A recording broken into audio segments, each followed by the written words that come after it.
तारीफ वो है जो खुद दुश्मन करे। भारतीय फौज के रिटायर्ड कर्नल जो हैं वो अपने आर्टिकल में लिखते हैं कि पाकिस्तान ही जंग जीता, और भारत ही जो दावा कर रहा है जंग जीतने का, ये सरासर गलत है। इसके अलावा बहुत सारे लोगों के ये खदशात हैं कि क्या सिंदूर 2.0 हो सकता है? नहीं हो सकता। और अगर भारत ये गलती करता है तो भारत को 1 2 नहीं, 4 नहीं, 5 गुना ज्यादा नुकसान उठाना पड़ेगा। जी हाँ, क्योंकि अब पाकिस्तान तैयार है बिल्कुल, और पाकिस्तान को सिर्फ बहाना चाहिए मजीद चपेड़े मारने का। ये सारा वाकया कैसे हुआ और किस तरह ग्राउंड सेट की इंडिया ने, आज आपको ये बताते हैं। कई गुना ज्यादा नुकसान पाकिस्तान ने किया जितना पाकिस्तान का हुआ था। 22 अप्रैल को पहलगाम वाकया हुआ, और उसके बदले में इंडिया ने ये सोचा कि 1 मई तक हमने पाकिस्तान पर अटैक कर देना। उसके बाद 28 और 29 को जो है उनके 4 राफेल उड़े, और उन्होंने ये प्लान किया कि पाकिस्तान पर हमला कर दिया जाए। लेकिन हमें भी सारी इत्तलात थी, उनके यहाँ भी गद्दार पाए जाते हैं। और जब पाकिस्तान की एयरफोर्स ने फ़ज़ा में परवास की और उनके जो है पूरे के पूरे सिस्टम को घेर लिया, ना सिर्फ जहाज़ों को घेरा बल्कि उनके रडार सिस्टम को भी जैम कर दिया। जब उनके जहाज़ों के पायलटों को समझ आया कि ये क्या हुआ है, हम तो स्ट्रक हो गए हैं, और भैया जी सारे दुम दबाकर भागे।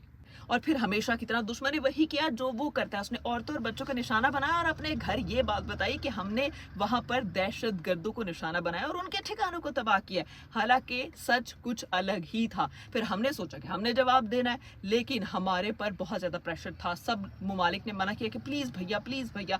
जब डिप्लोमेटिक बहुत ज्यादा प्रेशर हो तो हमें लोगों की बात सुननी पड़ती है, क्योंकि हम इस दुनिया में रहते हैं। और फिर सिर्फ हम लोग इस बात का इंतजार कर रहे थे कि कहीं दोबारा बाबू भैया गलती करें और हम उन्हें बताएं।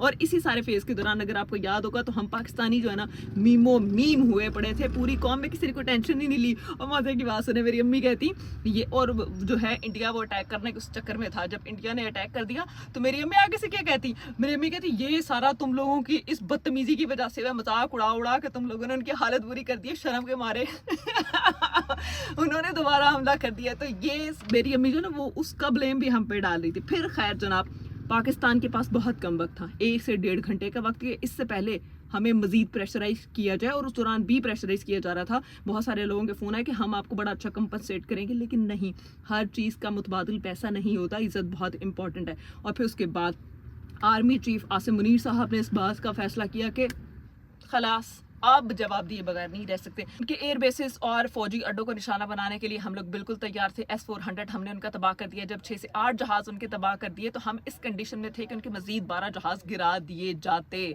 लेकिन फिर आलिजा को आया रहम, तो उन्होंने कहा अच्छा चलो ठीक है। और फिर जब भारत करने लग गए